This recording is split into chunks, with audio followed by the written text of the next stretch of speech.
ধন্যবাদ আপোনালোকৰ যোগেদি চেনেলৰ যোগেদি অসমবাসী ৰাইজক মলাপিণ্ডা গাঁৱৰ তৰফৰ পৰা পৰাগ উৎসৱৰ শুভেচ্ছা জনাইছোঁ।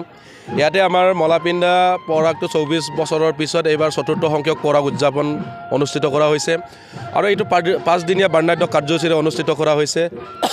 এই 5 দিনীয়া কাৰ্যসূচীৰ ভিতৰত প্ৰথমে আমাৰ পৰম্পৰা অনুসৰি যিসকল আমাৰ বিষয়ববীয়া তেখেতসকলক আমাৰ পবিত্ৰ যি মৃৰংঘৰত তেখেতসকলক আদৰণি জনাই তেওঁলোকক ৰাখা হয়।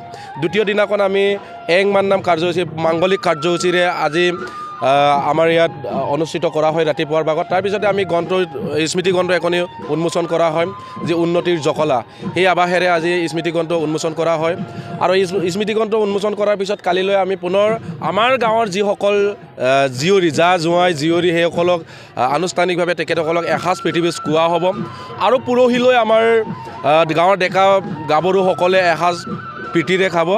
তাৰপিছত পৰহিলৈ আমাৰ লাষ্ট অন্তিম দিনাখন আমাৰ যিসকল বিষয়ববীয়া মৃগম বৰা, ডেকা বৰা, তিৰি বৰাসকলক আনুষ্ঠানিকভাৱে তেখেতসকলক বিদায় জনোৱা হ'ব।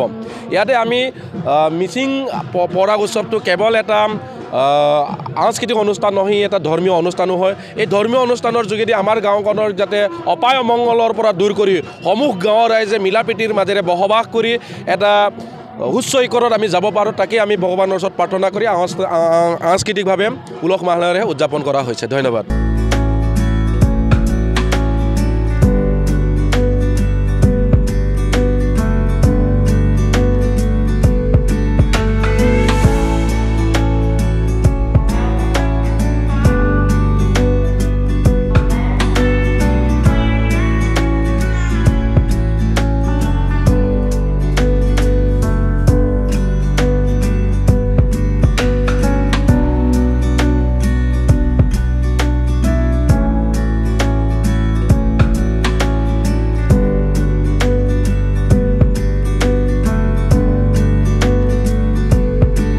যিকোনো খবৰৰ বাবে যোগাযোগ কৰক 7099017330 লগতে 7099017110 নম্বৰত।